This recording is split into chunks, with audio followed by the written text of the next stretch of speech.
"You get $15, Mom." That's what my son said, at his father's will, reading his voice dripping with pride, his smirk sharp enough to cut through my chest. He sat there, in his perfect suit, ready to inherit $160 million. While I sat in silence, the air so thick, it felt like betrayal had weight. The lawyer's fingers trembled as he turned the next page, his face turning pale. I didn't move. I'd waited 20 years for this moment, for the truth to finally breathe. I'm about to share something that still aches even after all these years. But before I do, can you say hi in the comments? Or tell me where you're from? I love knowing how far my story can reach. It reminds me I'm not alone in this. Thank you. And now, let me tell you everything. My name is Sorrel Kincaid, and this is the day my own son taught me that money reveals what love tries to hide. If my story touches you, please hit that subscribe button, not for me, but for every mother who's ever been told she's worth $15. The sound of the sander was the only thing that filled my workshop that afternoon, the low hum that kept me company for years.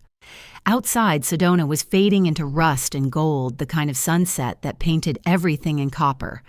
I wiped the dust off my hands, ran them along the curved arm of the chair I'd been building, and thought for a moment that the silence finally felt peaceful. Then the phone rang. I almost didn't answer. Only a handful of people had my number, and most of them hadn't called in years. But when I saw the name flash across the cracked screen, Caspian, my chest tightened. My son. The one who hadn't called in months.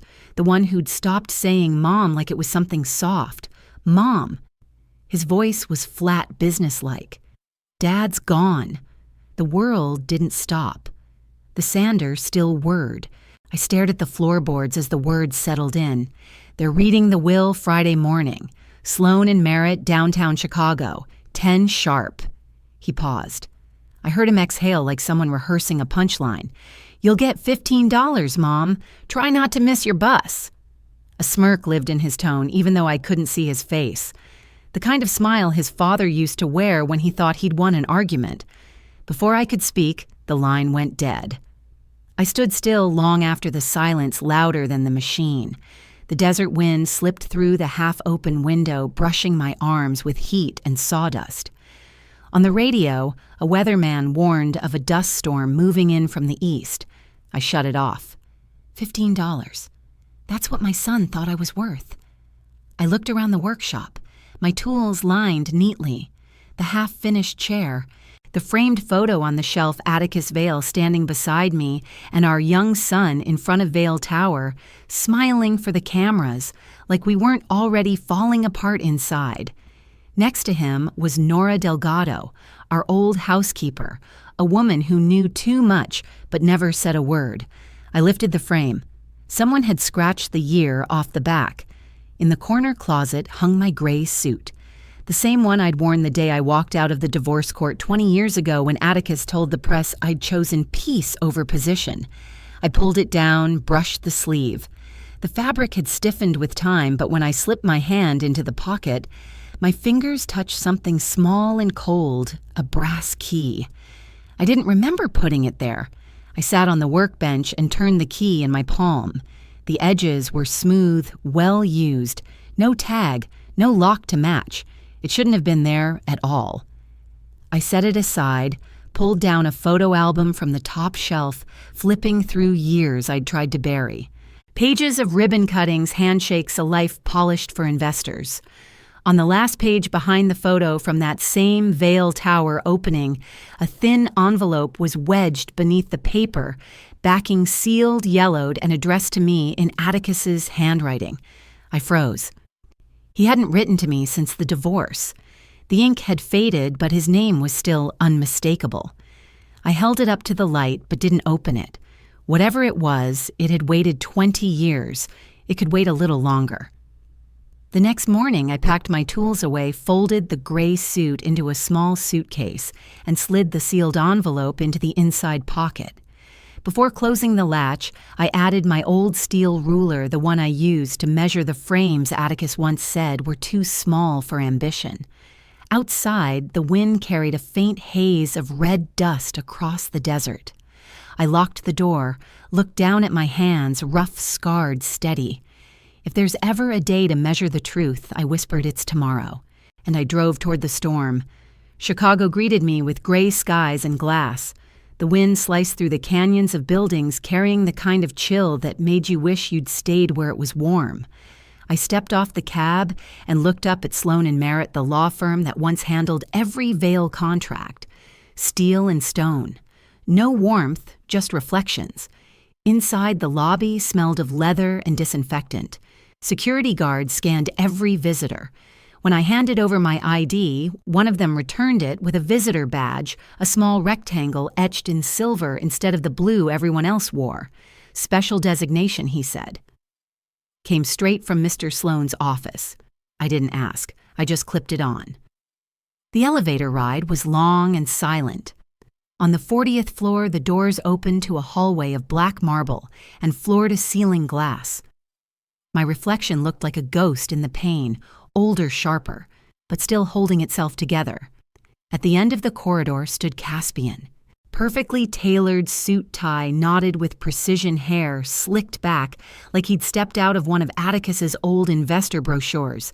Tessa Lux, his girlfriend, leaned against the wall scrolling through her phone. She didn't look up when I approached. "Mom." He barely nodded. "Didn't think you'd make it. I keep my appointments." He smirked. "That's new." Beside him, Gideon Pratt, Atticus's former financial advisor, checked his watch, but said nothing.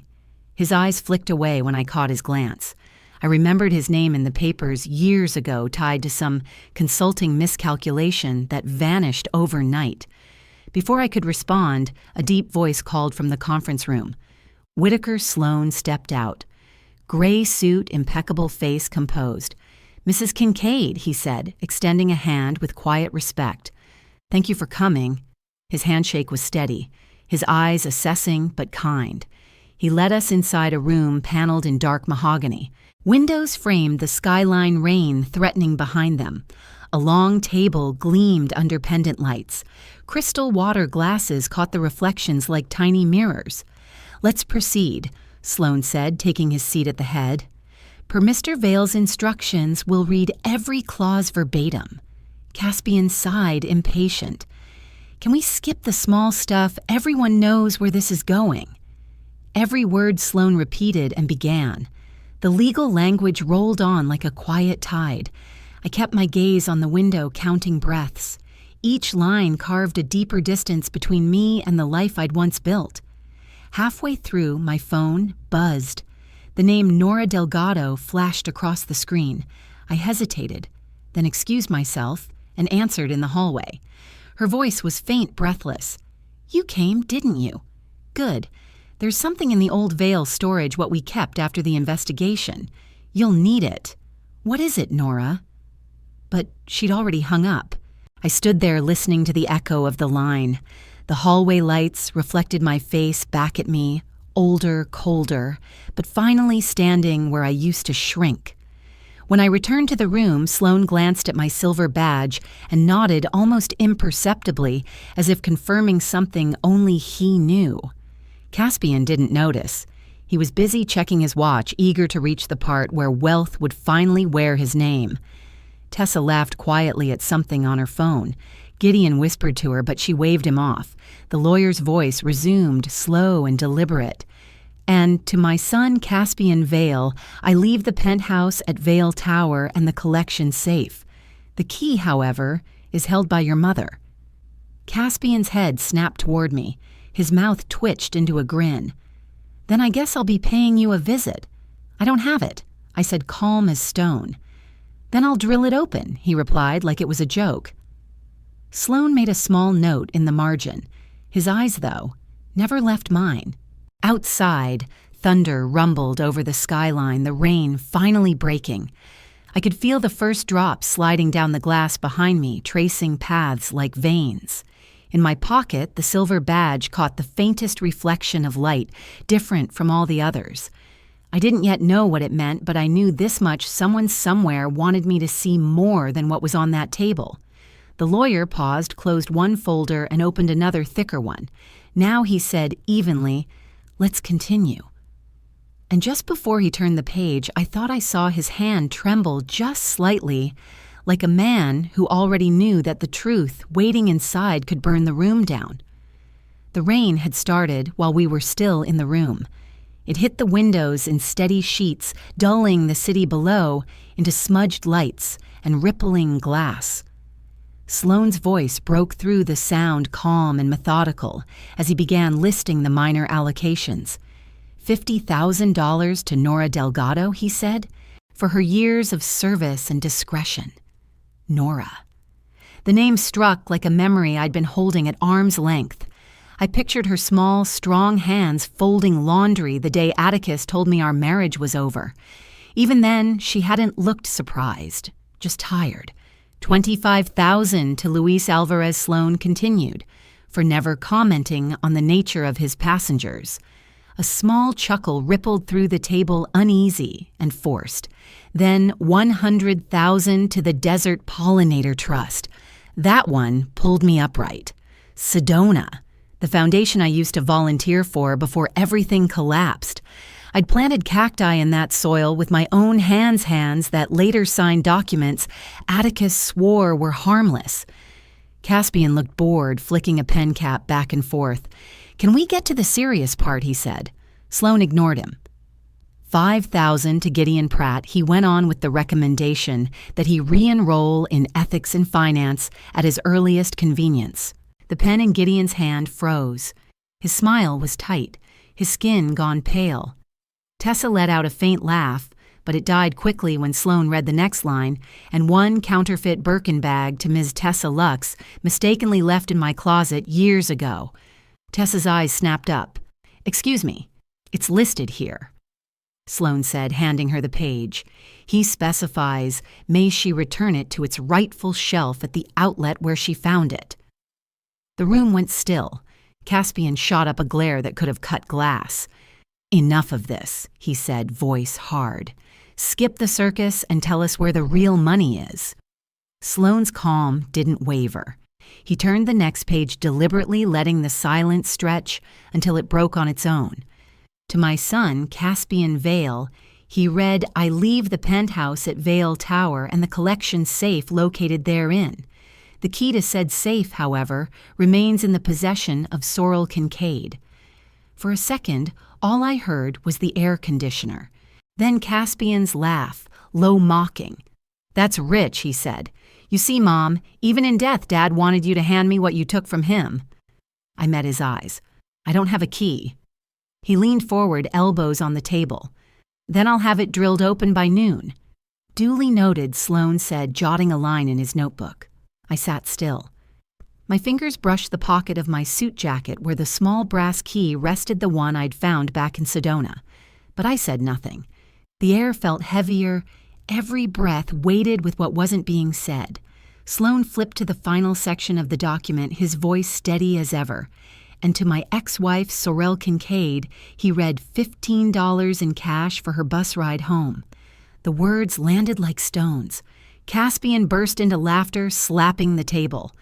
$15, he said. "Guess he didn't want you stranded." He reached into his wallet and pulled out a 20, tossing it across the polished wood. "Here, Mom. Keep the change." The bill slid to a stop near my elbow. I looked at it, then at him. He was waiting for a reaction, a crack, a tremor, anything. I gave him none. Sloane's pen didn't move. His gaze drifted from Caspian to me, something measured and cautious in his eyes. Then without a word, he closed the leather binder. The room seemed to exhale all at once. Tessa shifted uncomfortably. Gideon cleared his throat. I was ready to stand when Sloane reached into his briefcase and drew out a new envelope sealed with red wax.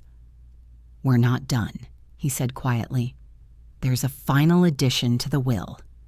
Executed 2 weeks before Mr. Vale's death." Caspian frowned. Another addendum, Sloane nodded. "A codicil, yes." He placed the envelope on the table between us, the seal catching the light like a wound. The rain outside intensified, and somewhere deep in my chest, I felt the rhythm of my heart change. He looked straight at me. "Mrs. Kincaid, You may want to stay seated for this." Sloan broke the seal carefully as though the paper might bite. The wax cracked and a clean line read against the pale parchment. He unfolded the first sheet, straightened it on the table, and spoke with a composure that made my pulse climb. "This," he said, "is a handwritten letter attached to the codicil of Mr. Vale's will. It was signed in the presence of witnesses and notarized on March 14th. The letter is addressed to both of you." Caspian's jaw tensed. "You're kidding." My father barely wrote thank you notes. Sloan ignored the comment and began to read. "To my wife Sorrel Kincaid and my son Caspian Vale, there are debts a man can pay in silence and others that demand to be spoken aloud. This is one of the latter." The words came out heavy, each syllable weighted with the man I used to know, the voice that once built skyscrapers and destroyed promises with equal ease. I built Vale Horizon on sand, Sloan continued reading on false accounts, offshore holdings, and lies dressed in gold. The Caribbean project in 2005 was not an expansion. It was a laundering scheme. To save the company, I placed the documents under my wife's name, making her the legal signatory for what I created. When it collapsed, she took the blame. She burned her career to keep me out of prison and our son out of scandal. Caspian shot up in his seat. "This is ridiculous. My mother, she didn't even understand those contracts." "Your father continues," Sloan said, unshaken. "She did understand," he read, "and she did it anyway. She thought protecting her family was worth the cost of her name." My throat tightened. I hadn't expected to hear his voice again, even through another man's reading. There was no triumph in me, only the old ache of being remembered too late. Sloan kept going, his tone unwavering. "Sorrel. I've lived on that lie for 20 years.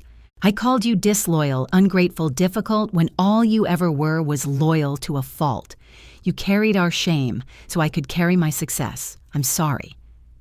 The room had gone silent except for the hiss of rain. Caspian. The letter went on. "If you are smiling right now, remember this. The only reason you still have a name worth signing is because your mother signed hers away. Do not mistake my apology to her for weakness.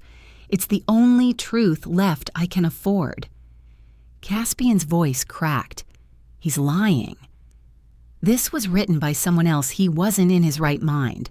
Sloan lifted a smaller document clipped to the letter, attached a medical evaluation from Dr. Hannigan dated March 15th, verifying Mr. Vale's full mental competence at the time of signing. The paper trembled in Sloan's grip as he continued. "Lastly, I bequeath my holdings to the one who understands what loss truly means, to the one who has already paid." He paused. Signed, Atticus Vale. Caspian pushed back his chair, the legs screeching across the floor. "This is a setup. She's behind it. You all are." I said nothing. The truth didn't need my defense anymore. It had its own gravity. Gideon's hands were clasped tight, his knuckles white. I noticed sweat forming along his hairline. Sloan turned another page from the packet. Mr. Vale also included a supplementary ledger of shell companies and offshore accounts, most of which list you, Mr. Pratt, as a facilitating agent. Gideon's composure cracked. "That's impossible," he promised. "Those files were destroyed." Sloan set the folder down deliberately. "Clearly not." Caspian stared at me as if I'd suddenly grown fangs. "You did this. You poisoned him against me." "He wrote that himself," I said quietly. "You think I could force him to be honest?" He slammed his fist on the table, his voice breaking apart. "He was supposed to leave me everything." Sloan looked at him with a pity that didn't reach his eyes. "He did, Mr. Vale. He left you the truth." Thunder rolled through the glass, low and distant, shaking the water down the panes. Tessa's lipstick had faded her hands, fidgeting with her phone but not daring to move. I looked at the letter again, at the final line written in Atticus's familiar hand. "I leave what's left to the one who knows what it means to lose everything." The ink was darker there, the pressure of the pen deeper, as if he'd pressed too hard, like he wanted the words to last longer than the man. For the first time in 2 decades, I didn't feel the weight of being the villain, only the quiet, fragile space that follows when someone finally says your name and means it right. Outside, the storm eased. Inside, everything else broke. Sloan closed the binder slowly, the sound of leather against wood echoing in the silence. The next section, he said softly, will determine who the rightful heir truly is. Caspian sank back in his chair, pale as marble, and I realized this was the first time I'd ever seen him look like a boy again. Not a man, not an heir, but someone who'd just been told the story he'd lived by was a lie. And as the clock ticked toward noon, the lawyer's steady hands reached for the next page, the one that would finish what the dead had started. Sloan didn't rush. He let the weight settle, the rain thrum the glass, the static of the air conditioner, thread through the silence like a metronome. Then he opened the codicil to its final page and read voice level, almost gentle. All property real and personal, all controlling interest in Vale Horizon Group, and all associated trademarks and liquid assets are hereby devised to Sorrel Kincaid. The room changed temperature. You could feel it, the sharp drop, the way breath snagged. Tessa's hand flew to her mouth. Gideon's chair creaked as he leaned back, eyes darting for an exit only he could see. Caspian didn't move. He simply went blank, as if someone had unplugged him from the wall. Sloan kept reading. To my son, Caspian Vale, I leave $15 in cash. The sum equals the value he once assigned to his mother's worth. He lifted his gaze. There is a certified check prepared to that amount. The sound that came out of Caspian wasn't laughter, not really. It was too jagged, too thin. No, he said, shaking his head. No, he was coerced. He was medicated. He jabbed a finger in my direction, the gesture of a man who needed a villain to get through a sentence. She got to him. Mr. Vale Sloan said, steady as concrete, the court-ordered evaluation is attached. Your father's capacity is not in question. He gathered a small envelope from his case and set it on the table. Your inheritance. Gideon scraped back his chair so fast the leg knocked into the table. He didn't apologize. He didn't make eye contact. He just stood and left, clutching his briefcase like a flotation device. Tessa stared at the envelope, then at me, whispering, he left everything. To her. The syllables trembled, then hardened. She rose and followed the door, out phone already in her hand, her gaze busy, calculating a future without us. Caspian's mask cracked. He swept the water carafe off the table, glass exploding across the floor, shards skittering like ice. I'll sue all of you, he shouted. You the firm, the notary, every last one. I'll make sure you choke on this. 2 security officers were already at the door. Sloan didn't raise his voice. Please escort Mr. Vale to the elevators. When they took his arms, Caspian lurched toward me. Eyes raw. You ruined him, he spat. You ruined us. You've always wanted this. I stood. I wanted a name I didn't have to hide from, I said, and even I was surprised by how quiet it sounded. Don't forget your inheritance. Sloan reminded, and the smallest, deadliest part of me watched Caspian stare at the envelope like it might bite him back. He didn't touch it. He cursed, ripped free, and was dragged into the hall, his voice evaporating in the long glass corridor. Rain hissed harder against the windows. The room felt bigger, without him colder. Sloan exhaled, then reached into his inner pocket and placed a small brass key on the mahogany, pushing it toward me with 2 fingers. There's also a separate deposit, a custodial item your husband lodged with our firm. He left instructions. His eyes held mine. If you accept the estate, give her the key. I didn't reach for it immediately. It was almost identical to the one I'd found in Sedona, the metal worn soft where a thumb had worried the bow. He always believed objects could say what he wouldn't, Sloan added. He believed this would tell you where to go. I slid the key into my palm. It was heavier than it looked. What you've been handed, Sloan said, closing the codicil at last, is not a victory, it's a verdict. And what you choose next will define whether it becomes a sentence. The storm rolled low and close. Somewhere down the hall, the elevator chimed. I slipped the key into my jacket and felt the point press lightly against my ribs, a reminder that some doors open only after everything else has been closed. Let's finish this, I said. Sloan nodded once. Penthouse, penthouse.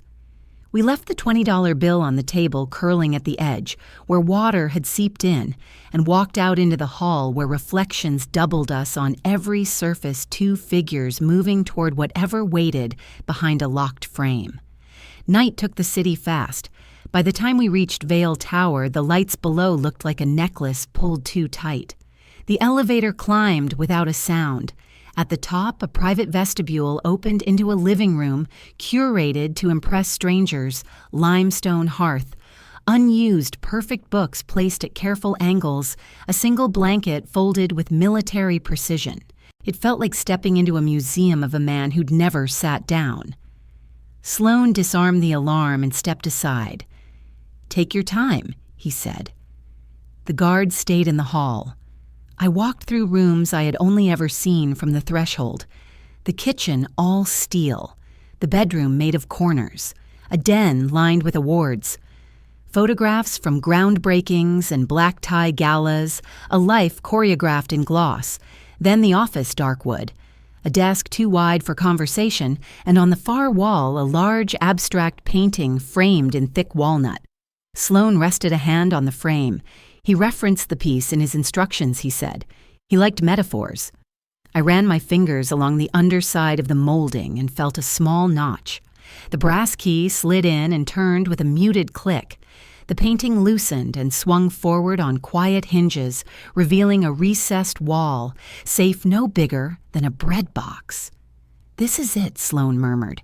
The second key, the one from Sedona, fit the inner cylinder like it had been waiting for the reunion. I twisted, and the door eased open. Inside were no watches, no cash, no glitter. Just a flat black USB drive taped to the back panel, a leather notebook, bound with a cracked strap, and a single envelope addressed to me. My hands knew which to take first. I opened the envelope. 3 pages blue ink, his script steady. "If you're reading this, I'm gone." I never learned how to say the right thing in time, so I've tried to assemble the truth instead. I haven't left you money. I've left you what money can't buy back.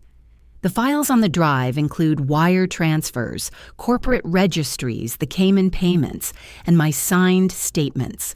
There's a clause on page 9 that states, explicitly and without condition, Sorrel Kincaid is not culpable for the conduct I orchestrated.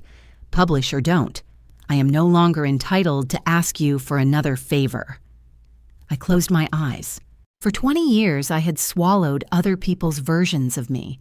Here was the one that could stand on its own legs. Sloan picked up the leather notebook and set it gently on the desk. His journal, he said. He wrote more than I expected. I opened to the middle. The entries were short, date-stamped, clipped phrases like a man confessing to himself in bullets he could tolerate. Fear of exposure. Meetings at the airport hotels, and then a line that stopped my breath. Made Caspian sign the proxy at 21. Told him it was a mentorship authorization. He didn't ask questions. My fault if they come for him someday. The intercom buzzed. The vestibule camera showed a figure soaked through hair plastered to his forehead. Sloan looked at me. I nodded. He opened the door. Caspian stood there, rain dripping from his sleeves, the arrogance washed off and something tired left behind. "Please," he said, voice shredded, "don't release anything. I'll lose the board, the partners, everything." "You already lost what mattered," I answered, not unkindly. He stepped inside, saw the open safe, the objects on the desk. His eyes caught the notebook and widened. "What is that?" His record, Sloan said. "Including a proxy you signed when you were 21. Caspian sagged a hand pressed to his mouth.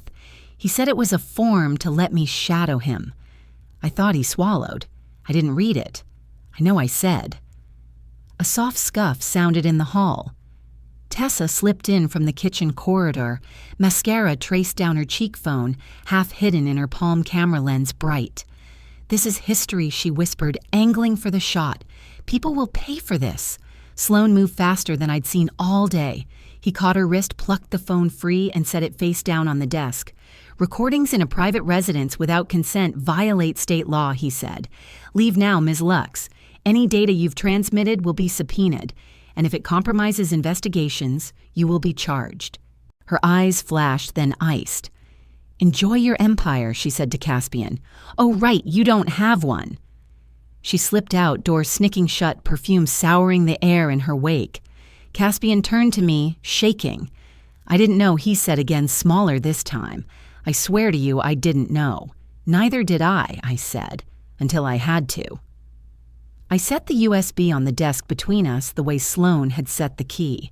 "This doesn't erase what you've said to me or what you did today, but it tells me where to place the blame." He sank into the chair opposite the safe and wept quietly into his hands. Sloan stood by the window, giving us the dignity of looking away. The city threw up its light against the storm, the river cutting a dark vein through the grid. He also left a custodial notice, Sloan said, after a while toned gentler. Months ago, he repurchased certain tranches of Vale Horizon stock he once offloaded into shell entities that bore your name only as a shield. Those shares now sit in trust under yours pending probate. You are not merely the public face. You are the controlling owner. The words landed like iron and mercy at once. Ownership meant more decisions, more rooms like this, more doors with hidden locks. It also meant I could pull air through the rot and call it daylight. "What will you do?" Sloan asked. I looked at the USB at the journal at my son's shaking shoulders. "File the evidence," I said. "Clear my name and his. Restructure the company, audit everything. Then dissolve what can't be redeemed." Caspian lifted his head, eyes red. Will there be a place for me to make it right?" "I don't know," I said honestly. "Making it right starts with telling the truth. To the board, to the regulators, to yourself." He nodded, that fragile motion people make when they're agreeing to be smaller than their mistakes and larger than their pride. I returned the notebook to the safe, then the letter, then the drive into an inner pocket of my suit. I closed the door and pressed it shut until the latch caught, then swung the painting back into place. The room reset itself to what a stranger would see. A tasteful abstract, an immaculate desk, not a single visible sin. Caspian moved toward the entry. He paused under the archway, turned back. "Mom." He said the word heavy with all the years he hadn't used it. "I'm sorry." I know I said and meant only that I had heard him. We walked him to the door. The guards were waiting to ride him down. Night pressed a palm to the glass as the elevator closed. Sloan and I stood in the quiet. "He'll fight," Sloan said. "Then he'll help, or he'll run. Either way, this will move." I nodded, feeling the brass key warm in my hand. I placed it on the desk and left it there, a relic of a door that had finally done its job. When the sun is up, I told Sloan we start the calls. We stepped back into the elevator, descending through the tower his father built. Below us, the city was rinsed clean by the storm, and somewhere on the far edge of the lake, a thin line of morning waited to be let in. The rain thinned to a silver veil, the city breathing in the windows like a living thing. We'd killed the overheads and left a single desk lamp burning a clean cone of light over the leather notebook, the USB Sloan's neat stack of authorizations. The safe was closed again. The room felt like a held breath. Caspian stood at the glass, wet hair drying in odd ridges, jacket abandoned on a chair. "If you hand that to the press, I'm finished," he said, voice rough. "The bar committee, the board, clients, it's over. They aren't ending anything I said. They'll only light what your father hid." Sloan didn't speak. He placed a pen on the authorization form and stepped back the way a surgeon clears the field before the cut. Tessa lingered by the door, arms crossed, mascara mapped like a confession down her cheek. She had no more angles left tonight, only a front row seat. I signed a proxy when I was 21, Caspian said, turning. He told me it was routine mentorship shadow authority. I didn't read it. He looked at me like a boy caught stealing from a church. I didn't know. I slid the journal toward him, open to the entry that named him and dated the signature. He stared until the letters blurred. If this goes public, they'll paint me as complicit. If this stays buried, I said, we all keep breathing air that isn't ours. Sloane's voice finally entered the room. Mrs. Kincaid, the law is straightforward. If you keep this private, the company remains yours. If you submit regulators, reopen the file, indictments follow, and your exoneration becomes formal record. He tapped the envelope he'd prepared. Your choice will have force by morning. I thought of the letter in the safe. The apology that sounded like a man who had finally stopped lying to himself. She burned her name to keep me and our son out of the fire. The line tolled through me like a bell. I picked up the USB. It was small enough to lose and heavy enough to change a city. Caspian bent, then dropped to his knees on the rug, palms up as if surrendering to a verdict only I could give. Please, he whispered. Don't make me the headline that buries you all over again. I looked at my son, at the man who had laughed a price tag in my face. I searched for the boy who used to sleep on my chest to the sound of a desert thunderstorm. Headlines don't bury people, I said. Silence does. I slid the drive into Sloane's envelope, signed the authorization, and dated it. My hand didn't shake. When I pushed it across, Sloane bowed his head not as a lawyer, but as a witness. He tucked the envelope into his case. Caspian's face crumpled. I'll lose everything. What you call everything I said was the kindling that burned your father down. Sloane gathered his coat. There's more, he said softly at the door. Submitting this will not only clear you, it will bring charges against partners who still hold Vail shares by other names. He hesitated. And Mrs. Kincaid, there's a line you didn't finish in the letter. He handed me a copy, the final paragraph intact. If you find it in yourself to forgive our son, remember, I lived wishing for yours. The elevator chimed. Sloane stepped out into the corridor. Couriers at 7, he said. By noon, the agencies will have it. He left us with the city and the lamp and the sound of rain changing its mind. Tessa shifted the glow of her screen, ghosting her face. You just ruined your brand, she said to Caspian without heat, like reporting the weather. Maybe that's the only way you save your name. She slipped away, door closing on the last of her usefulness. We stood at the glass. Chicago blinked back, patient. Snow began to lace the rain-soft crystals spinning through the sodium light. If the truth kills me, he said, eyes on his reflection, then what am I supposed to be after it's done alive, I said. Unanswerable. He let out a breath that shook. Will you forgive me? I will remember you, I said. What you do next will decide the rest. I turned off the lamp. The dark settled clean. At dawn, I told him Mr. Sloane gets what he came for. I walked him to the door. He paused, tried the word he hadn't used in years. Mom. I'm here, I said, which was the only mercy I could offer, and still sleep. The snow thickened. The city held. Somewhere below us, night became morning without needing a gavel. Weeks later, the desert gave back its color. Sedona wore a thin pink light the mesas rinsed in dawn. In the shop, the rocking chair waited where I'd left it a lifetime ago. I ran oil into the grain and watched the walnut drink. The radio on the shelf crackled with someone else's certainty. Federal authorities have reopened the Vail Horizon matter. Several historic partners face charges tied to the Caribbean project. Sorrel Kincaid, ex-spouse of the late Atticus Vail, has been formally exonerated. Sources confirm controlling shares have been transferred to a charitable trust at Ms. Kincaid's direction. I clicked it off. Quiet felt honest again. On the wall above my bench, a small shadow box held a crisp bill, $20, water-stained at one corner beside a cashier's check for $15. I'd had a plaque carved at the bottom. The debt is paid. The joke had lost its punchline. It had grown teeth. A parcel waited by the door, overnight label smudged.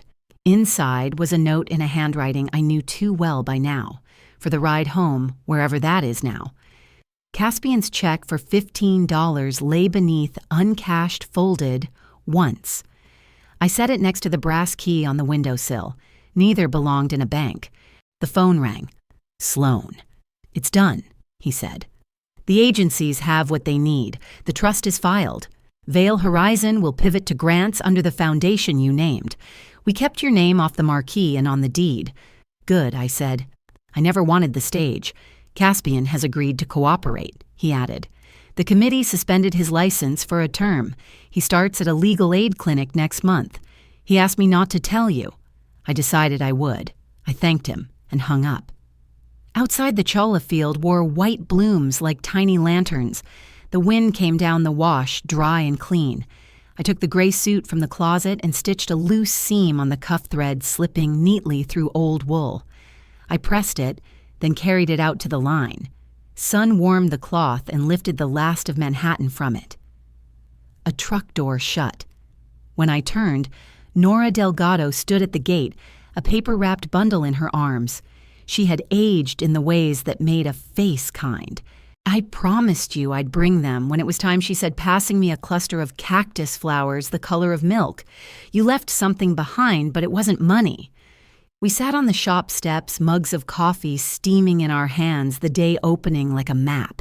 He kept everything I said, in a safe, in his head, in me. He also kept a little hope, Nora said. Men like him don't write letters if they don't want to be seen. After she left, I pulled down the album from the high shelf, the one that had shed a hidden envelope the day the phone rang. I opened it at last. Inside a fingertip-sized chip of walnut from a chair I once built in another house, one word hand-cut into its face: truth. I set the chip on the bench beside my steel rule. Under it, I slid Caspian's 15, and over it I laid the brass key. Money, measure, door. I'd spent 2 decades confusing which opened what. By midday, the chair was done the rock true and quiet. I carried it to the doorway and watched the road for a long time, long enough to see a dust plume resolve into nothing long enough to hear the bees find the blooms. The shop smelled like oil and cedar, like a life you don't have to explain. When I finally went inside, I turned the sign to closed and let the afternoon burn clean. I didn't keep the fortune. I kept the ledger that matters. Out in the field, a gust moved through the cactus, and the blossoms nodded as if agreeing with some old verdict spoken far away. Justice.